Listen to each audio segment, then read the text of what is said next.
This frame creates an inside and an outside. Now, there is the world inside the frame and the world outside the frame. We, the filmmakers, would like you to maintain sight of the protagonist and the enemy.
The store here serves mainly the military.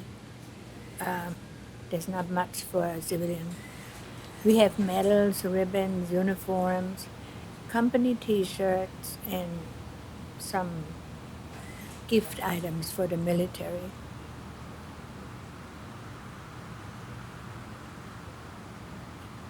Most of the old businesses are really gone. We're the oldest, really. There's nobody that long here.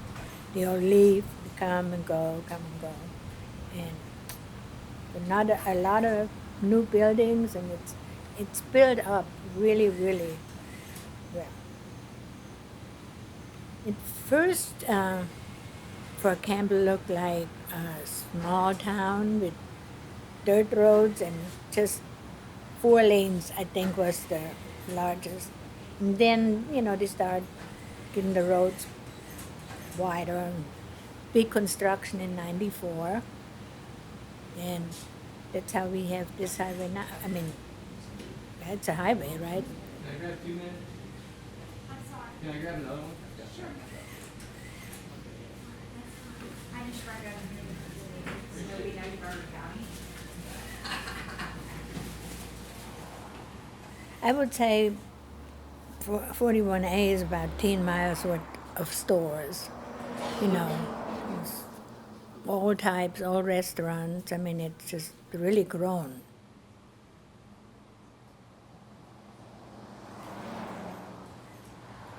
Mainly everything is military. All the businesses here depend on that. Because mainly military clientele here. So if they're in the field or they have some school to go to for 6 weeks, all the businesses feel it. Yeah, that's the way it goes with the military. When they leave, like when they went to Iraq, it was awful. It was no business.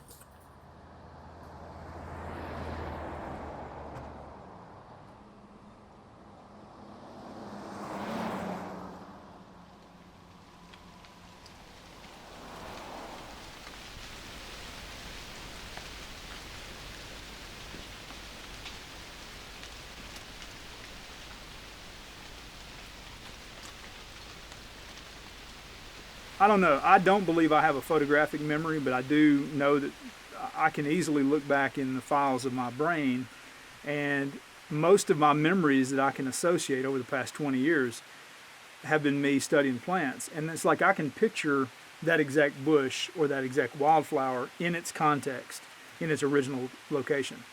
And so, having collected about 14,000 specimens, a bunch of them I can't remember, but several thousand I can. And I can see the entire context where they were.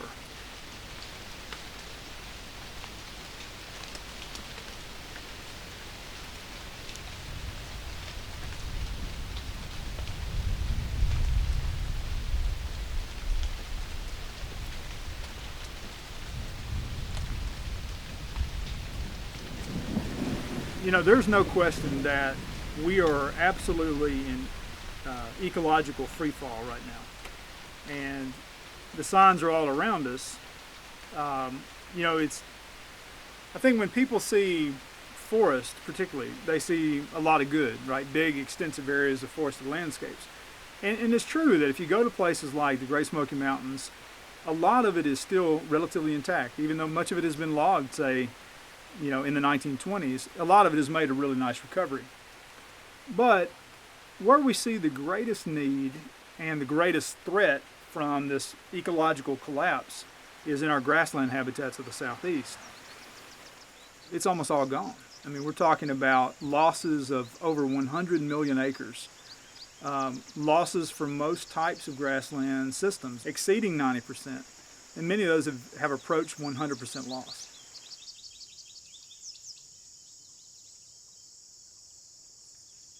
I don't know how much the military, in this particular case, influences me being a botanist, other than making me envious that I could get onto base. It's a 104,000 acre base. It's, I think, the 4th largest in the country. And what's so significant about it is it, like most other military bases, harbor some of our best known remnants of biodiversity. They harbor the best natural communities that are left, and many times they harbor the best populations of rare plant and animal species.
So the research that I was doing in Tennessee was on a large undammed river which over thousands of years has developed a particular habitat along the margins of the river where during powerful flooding events unchecked waters breach the channel and overflow, and the power of the water combined with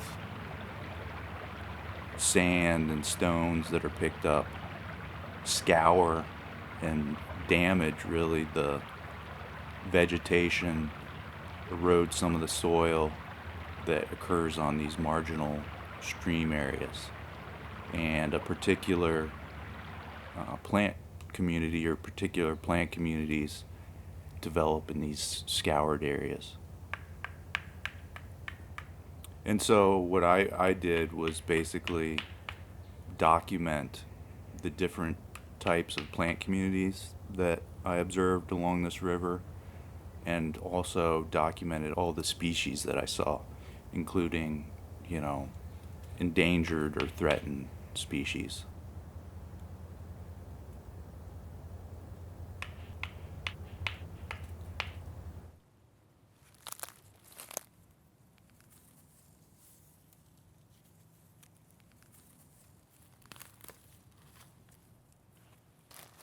Right, so here I'm collecting a Cumberland Plateau endemic that's state listed in Kentucky and Tennessee, and I'm collecting it just to create a specimen that can be preserved in an herbarium later for people to refer to.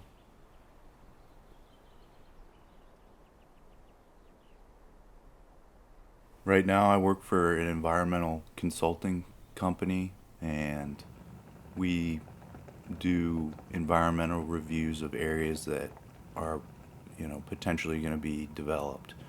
So we'll do biological surveys for rare and threatened species, plant, animal species, rare communities, rare biotic communities. We'll do wetland and stream delineations, and we make sure that our client, the developer, isn't going to unnecessarily impact fragile or protected species or communities.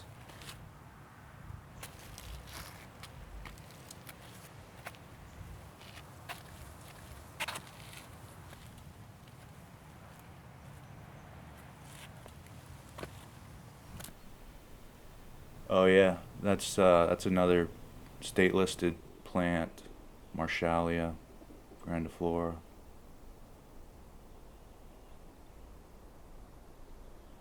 There's kind of two ways that I've thought about it. The more pessimistic thought is that the work I'm doing is it really is enabling them to proceed and kind of jump through all the environmental regulatory hoops necessary to develop land. Not just develop land, but often create products that will further cause environmental harm. So the pessimistic view is that I'm enabling this kind of destructive development. The other way to look at it is that as a contractor to our client, we are responsible for making sure that they're not cutting any corners and making sure that what is already destructive behavior is mitigated or checked by somebody whose primary concern is protecting the environment and who wants to prevent kind of unchecked destruction or development.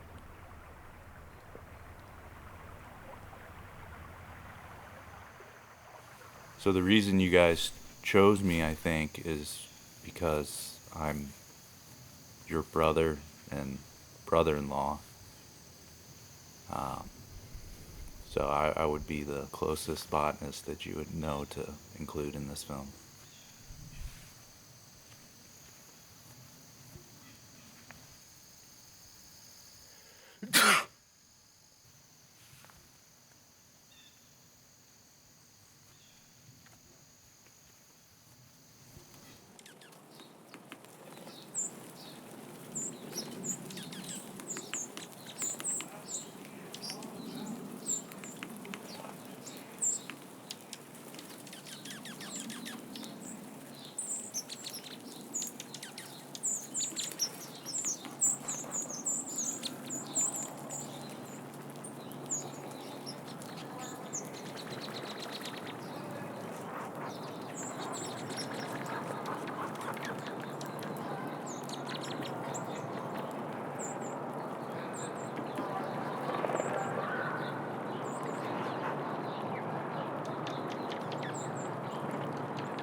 Saturn Vapor. She is not available at the moment. Or she's not here at the moment, I'm sorry. Tomorrow at noon, but I can give you her cell phone number. That's for sure a big one. There's a dude that just put up a whole bunch of It's so anything that's usually really dark, if there's just a tiny bit of illumination coming from the moon or even just the stars, you'll actually be able to see pretty well. And then once you get the flare up there, it floods everything. I used to think the cops never avoid So when it's everything that used to be able to just slightly magnified with Unusual just stuff. the sun and the stars, and with the nods on it, it becomes super This is bright. so It looks like How you're did you looking deal with through it? this bright camera lens or something, because it's kind of like I said before, a lot like just having stadium lights on. It's I'd say so, yeah. I don't believe I've ever heard of any issues. Conflict. This town we support our military strongly, so I don't think that has ever been much of an issue. It helps out our businesses. Hell yeah, for sure. If it weren't for the base being right here, this town wouldn't be so big. If it wasn't for Fort Campbell, Clarksville probably wouldn't be anything. It would probably still be hanging around on the Cumberland and have a little bit of downtown. If I was getting beat up somewhere, there'd definitely be someone stopping to help me. Unlike a video that I saw a little bit ago, I think it was in Chicago, where this man was just getting repeatedly stabbed over and over again, and everybody was sitting there just filming, just watching. Nobody's stopping to help this man. That won't happen here. That will not happen here. You will get something. Something's going to happen to you if you do something like that.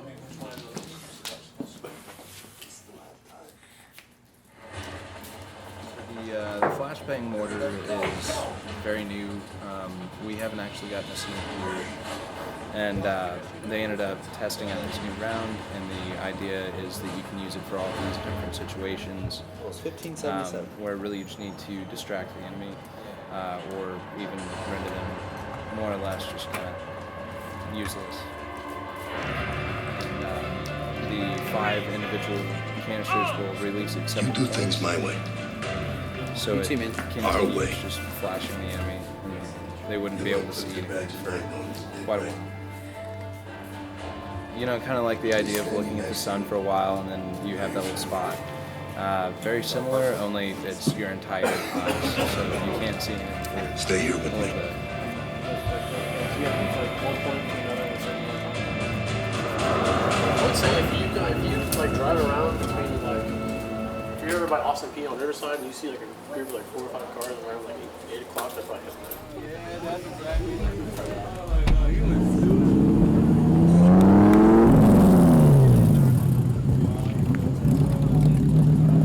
Nothing the guy told you about that car is true. I mean, it's got a lot done to it, but it's not making near what he says it's going to do. No, they are not curly like that.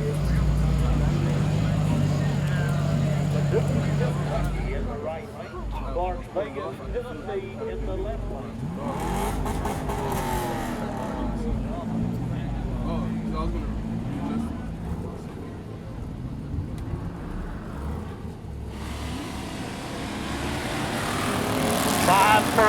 In the left lane, 518 in the right lane, and Brady breaks out.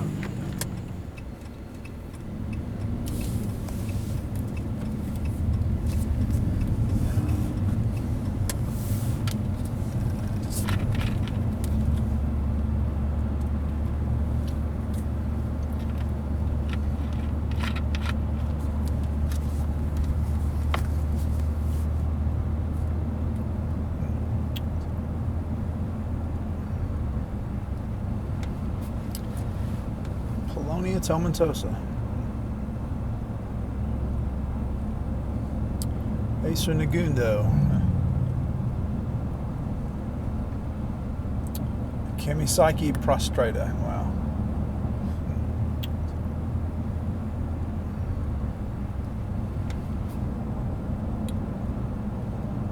Juglans nigra. Lagerstromia indica. Galvizia julibrisson, Pyrus kelleriana, Rosa satigera, Betula nigra, Quercus palustris, Rosa egalitariae, Celtis leovigata, Ulmus americana, Prunus seriolata from Japan. Why is that growing here? Taxus baccata, Nandina domestica, Polonia tomentosa, Juglans nigra, Ulmus americana, Celtis leovigata. Oh wow, what a kudzu thicket. Let's see what this river bottom's got down here. Populus deltoides, Betula nigra, Ulmus americana, Quercus michoii.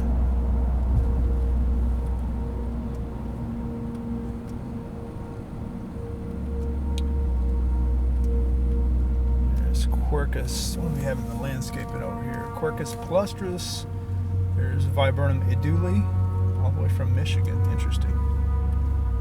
Ilex crinida, Betula nigra, Yucca flaccida, Viburnum raffinescianum, no, Viburnum rhytidophyllum, Viburnum sieboldi, Cornus cusa,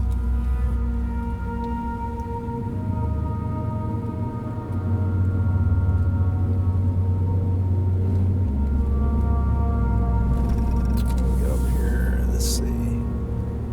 Pinus strobus and Cotinus cogeria.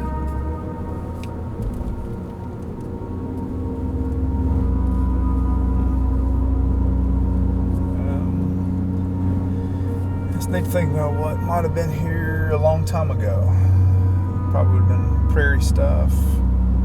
Andropogon gerardii and Schizocarium scoparium. There would have been Quercus marilandica, maybe Quercus stellata. Agellinus auriculata, Agellinus skinneriana.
Real quick. Either you find a way to oppose the evil, or the evil becomes part of you, and you are part of it, and it winds itself around your soul like the arms of an octopus.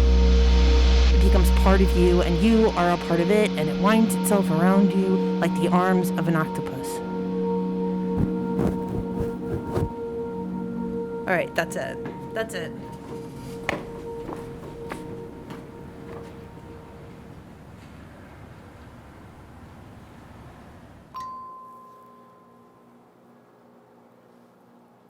Yeah, the first place didn't have it, and I just got here, so they've got one, like 12 pack, so I'll grab that, and I'll be back. Well, I had to walk to another one, so I'll be like 10 more minutes. Hi.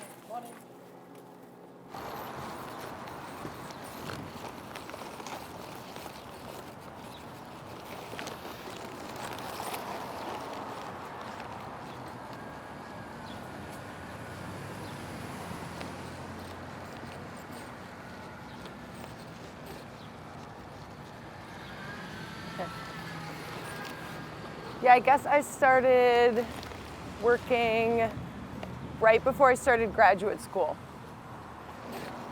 I started as a PA in the office, it's like the way that you start. There's not really any other way to do it. So once I get in the union, I'll get more of a specified job and I'll make way more money. Yeah.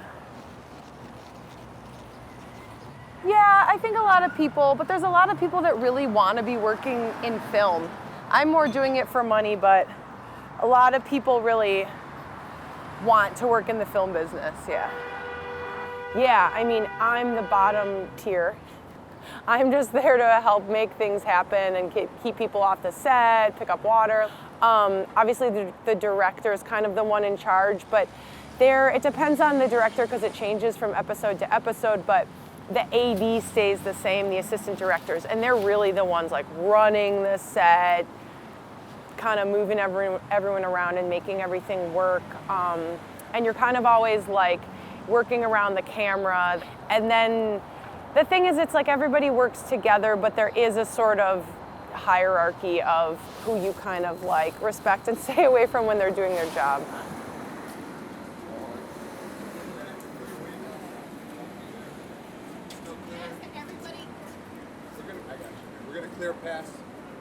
I watch it because I work on it, so it's fun.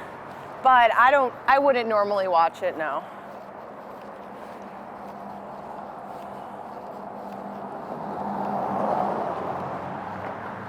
I don't feel good at all.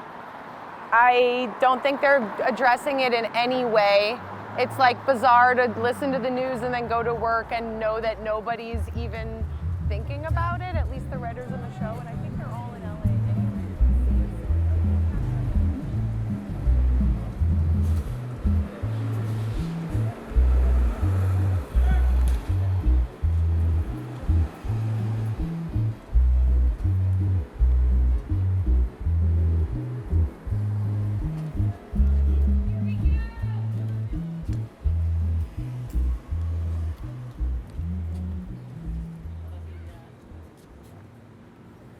Chicago PD is a police crime drama, a fictional representation of the Chicago Police Department produced with the Chicago Police Department.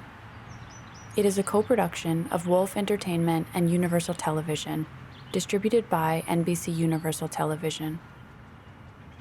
Currently in its 10th season, Chicago PD has an average weekly viewership of more than 7 million people in the United States via broadcast alone. It is one of 4 shows in what is known as the Chicago Universe. 3 of these shows, Chicago PD, Chicago Fire, and Chicago Med, rank in the top 10 most watched broadcast television shows in the U.S. Chicago PD is syndicated on mainstream American networks and is internationally broadcast to more than 15 countries, making it one of Chicago's most visible exports.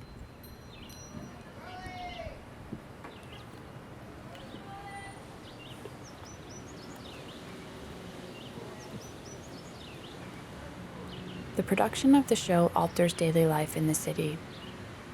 In 2019, the show shot on location in 57 different neighborhoods for 268 days of the year. The locations chosen are in majority white, north, and central areas of the city and in the gentrifying fringes. Black actors are hired to fill the background in scenes depicting crime. Chicago Police Department accompanies the crew, providing security and traffic control. The on-set production occurs at Cinespace Chicago Film Studios, whose campus occupies more than 2 million square feet, including all of a former steel plant on the west side of Chicago, an area roughly twice the size of the downtown's Millennium Park. From its beginning, Cinespace Chicago has been a project of the wealthy and politically connected. The studio was founded in 2011 by Alex Pizios, who began his career as a real estate developer flipping residential properties in Black neighborhoods around the United Center. Pizios' former partner was the nephew of a disgraced Chicago police sergeant who was indicted for running a decades-long jewelry theft ring. In 2008, during the global financial crisis, Pizios owed $13 million to his creditors, but was bailed out by his rich uncle, Nick Markopoulos, whose own Toronto movie studio was the precursor to Cinespace Chicago.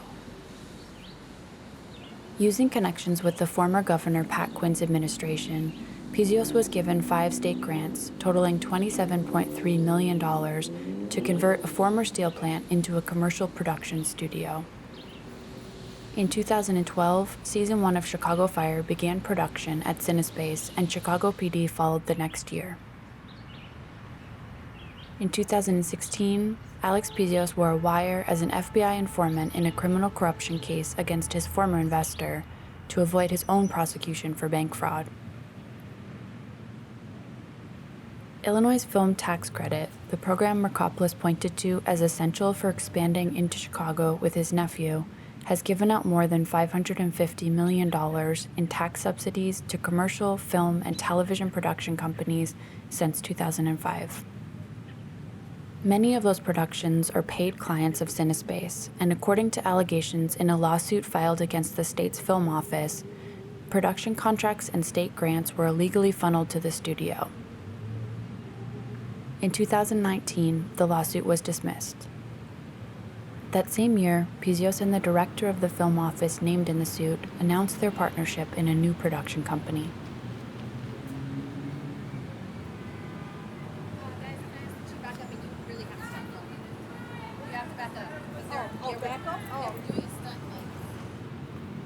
Cinespace Chicago is now the largest independent film and television production studio outside of California, since its expansion into the Little Village neighborhood in 2020, where, against the wishes of its neighbors, Cinespace is bidding to purchase and develop an additional adjacent lot owned by the city. In March of 2020, Pizios and his partners started construction on more previously public land in a $76 million deal with the Chicago Housing Authority. Via multiple real estate holding companies, Pizios and Cinespace have purchased numerous properties scattered all over the North Lawndale neighborhood. As of July 2020, Pizios is currently working with the city to purchase more government land, this time adjacent to the Chicago field office of the FBI, for which he was previously an informant.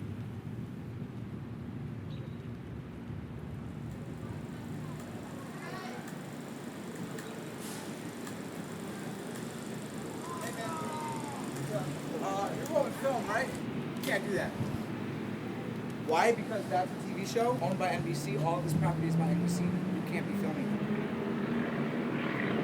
We told you that the last time we were here at the courts on Peoria, so we're going to need you to go. And that's fine. This is private property. All these people are paid by NBC. None of them have the permission for you to be on, for them to be on screen. So we need you to go, bro. But this is we told you the last time, bro. If you don't leave, I'm going to get the cops involved. All right? This is a public space, that's fine. You're filming private property. You're filming private content, all right? Chicago PD and its Chicago Universe sibling shows are among the central reasons for Cinespace's success. Two of the show's executive producers, Dick Wolf, son of advertising and TV executives and high school classmate of George W. Bush, and Peter Jankowski, son of one-time president of CBS Broadcast Group, began their television production run with another police drama made about and with cops, Law and Order.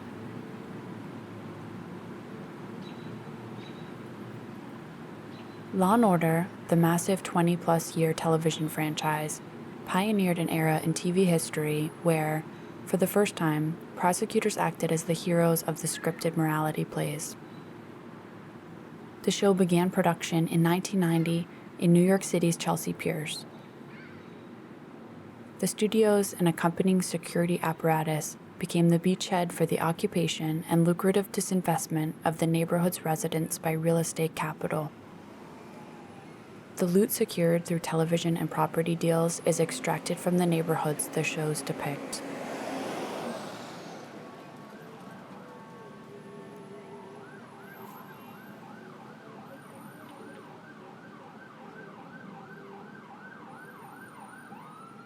The same formula for underdevelopment has been unleashed in Chicago.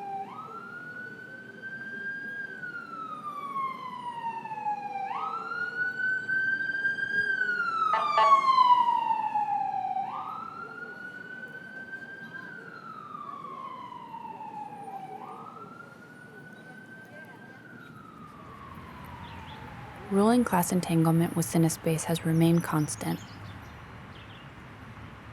Universities in Chicago have paid multi-million-dollar leases for their own sets in the space. Students are pipelined into the studio via credit hours for production assistant jobs, working 12 to 14-hour days for the Chicago Universe shows. Through their official partnerships, two massive industries, film and television production and film schools, are increasingly merged, narrowing the vision of young filmmakers, making it harder and harder to see a career outside of the existing cop and military-aligned entertainment industry.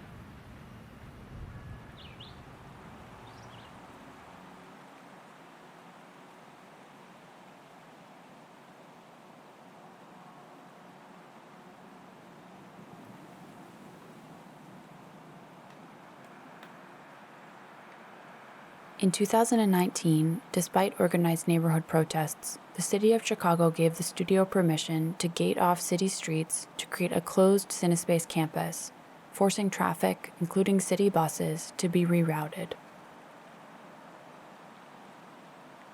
Neighbors can no longer walk through a 64-square block area. Ambulances are forced around the studio on their way to an adjacent hospital. Traffic lights have been taken down. In the name of controlled film sets on authentic-looking Chicago streets, the city has supported the creation of a neighborhood large zone, restricted to the public, further separating North Lawndale from more affluent areas to the east, in a city with a shameful and ongoing history of police black sites.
Well, you know, I'm still mulling it over because this one big Kia, it's another word for made up. The first part is big. But there, You are smart. You are well, see, the thing is, it doesn't go with the, a ruse also means a trick, right? Yeah, ruse. but I don't know, like 17 isn't really, Do you have enough letters? F-I-C-T-I. No, not enough for fictitious. Fiction? Is it just fiction? Fiction. T-I-O-N? No. It's gotta be fictitious. What's the clue again? Okay, it's basically 17 across means made up. Police occupations of disinvested Black and Latino neighborhoods give way to city-backed development deals for television production studios and real estate projects. In turn, hundreds of hours of cop propaganda are distributed worldwide, creating characters alternately sympathetic and harrowing, but ultimately beloved, to represent the police occupiers in the national and global imagination. The TV show produced is a public relations machine for the Chicago police. The propaganda works in two ways. First, it depicts unlawful torture, coercion, surveillance, and other real-life police tactics, passing these off as benign, unavoidable, and righteous. The officers that commit these acts are portrayed as charismatic, excusable, and in the end, agents for justice. Second, the show conceals the brutal reality of the American criminal justice system and renders the role of American police and military as white supremacist enforcers of private property invisible. Chicago PD is a positive feedback loop. The television show is a plundering, legitimizing self-representation of the oppression and suffering it creates. Ultimately, the result of the television show is not just the racist propaganda that circulates on screens, but also yet another seizure of the city for new markets of capitalist expansion and control. This is a feature, not a bug. The outside of the frame is as much the product as the inside.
I know it's a thalictrum, a rue.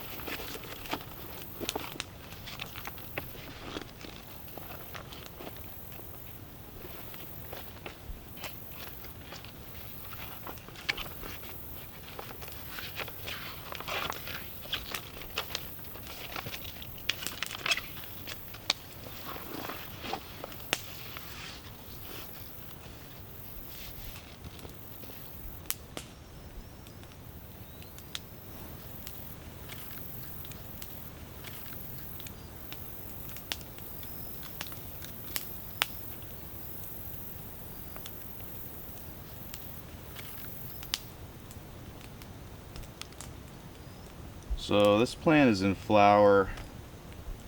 The big break in this key is whether the flowers are bisexual, so if they have both stamens and pistils, or if it's just one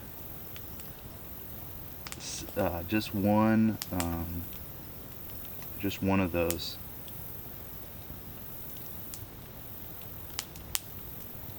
There's no fruits on it, which would make it easier the ID.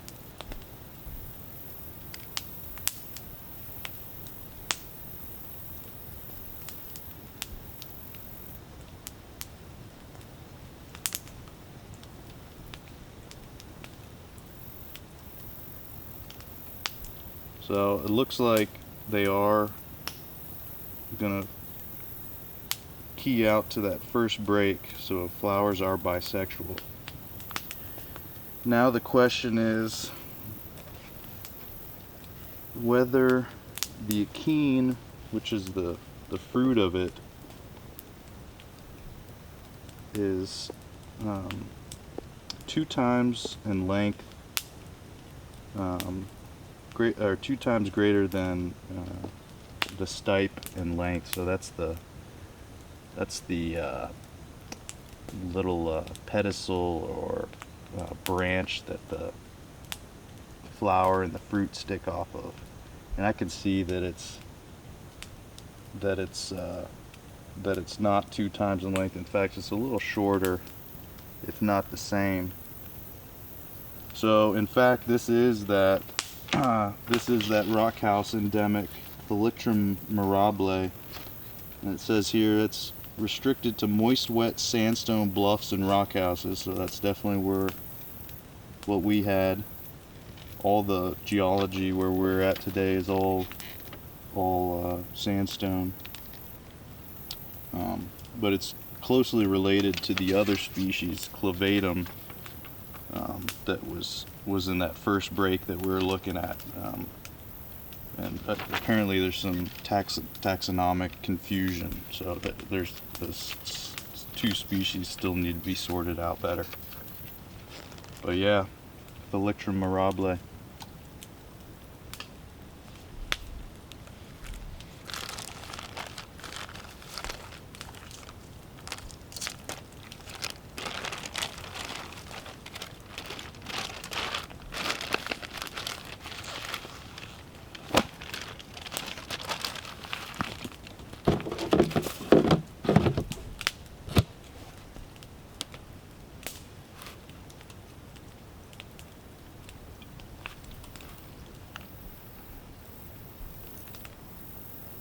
سادسا، معارك التحرير طوال التاريخ لا ينجز التحرير في سنة أو سنتين أو 3 سنوات. معارك التحرير طوال التاريخ، المقاومات الشعبية طوال التاريخ كانت تستنزف سنوات طويلة، يمكن جيل، يمكن أكثر من جيل، أجيال. الاحتلال لبعض الدول وبعض البلدان كان يستمر أحيانا لعشرات السنين أو 100 سنة أو 200 سنة أو أكثر أو أقل، وبالتالي طول زمن المعركة لا يجوز أن يكون سببا لليأس ولا تبريرا للعجز على الإطلاق. الأجيال يجب أن تحمل هذه المسؤولية، الراية يجب أن تنتقل من جيل إلى جيل، ويجب أن تتواصل المقاومة. الجيل المعاصر إذا كان يشعر أنه غير قادر على تحقيق الانتصار أو على ممارسة المقاومة الميدانية الفعلية الإيجابية الجدية، في الحد الأدنى عليه أن لا يستسلم، عليه أن لا يشرع الاحتلال، عليه أن لا يعترف الاحتلال، عليه أن لا يوقع سك الإعدام والتخلي عن الأرض وعن المقدسات. فقط نسميه المقاومة السلبية، وكثير من الشعوب في التاريخ مارست المقاومة السلبية. عدم الاستسلام، عدم الشرعنة، عدم الاعتراف، حتى لو ما آتى ولا تظاهر ولا اعتصم ولا خطب ولا بس بقي سلبي أزاء الاحتلال، لم يستسلم له، لم يعترف به، لم يسلم له، لم يوقع له، ويترك هذا الأمر للجيل الآتي. قد يكون الجيل الآتي يملك الإرادة أو الإمكانات، قد تتوفر له الظروف المحلية أو الإقليمية أو الدولية التي تمكنه من إطلاق مقاومة جادة ومن تحقيق النصر. الظروف والإمكانات، الضعف، الخلل، تخلي الآخرين، الأوضاع الصعبة، قوة العدو، كل هذا لا يجوز أن يكون سببا وليس حجة لا إنسانية ولا أخلاقية ولا قانونية ولا شرعية أمام أحد ليتخذها حجة للاستسلام ولشرعنة الاحتلال وتكريس الاحتلال. وإنما تبقى مسؤولية المقاومة لتنتقل من جيل إلى جيل.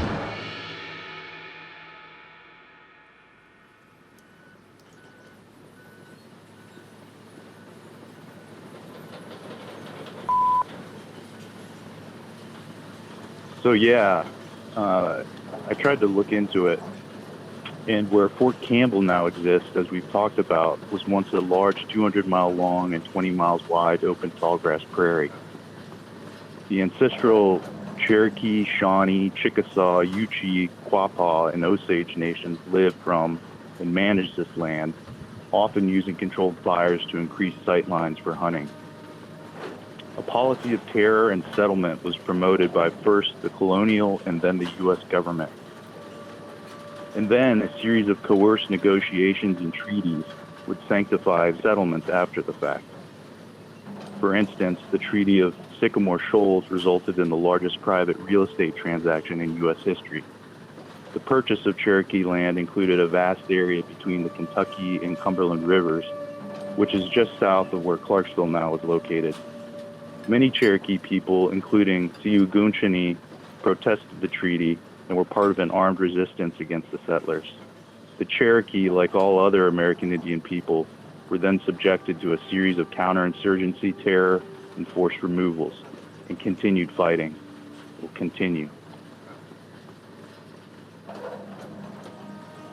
As for where you guys are, Chicago, the Council of Three Fires, made up of the Ojibwe, Odawa, Potawatomi nations, all lived there.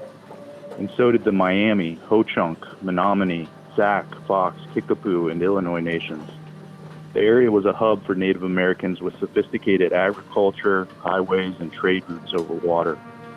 Significantly, the so-called Treaty of Chicago in 1833 was the premise for removing tens of thousands of indigenous people west of the Mississippi. And 4 years later, the city of Chicago was incorporated. The removal of Native Americans was so complete in Illinois that the state is now without a square inch of reservation. In the 1950s, the Indian population in Chicago increased due to the Assimilationist, which is another form genocide takes, Indian Relocation Act, which sent indigenous peoples to live in working-class slums as a cheap labor base for industrial cities. Across the country, this urban base would become the core of the Red Power movements of the 60s and 70s, including the reoccupation of Alcatraz Island and the American Indian movement, both which incurred the wrath of COINTELPRO. More than 65,000 Native Americans live in greater Chicago metropolitan area today. All right, let me read you this. Nearly all the population areas of the Americas were reduced by 90% following the onset of colonizing projects, decreasing the targeted indigenous populations from 100 to 10 million. So a genocide of 90 million people by the U.S.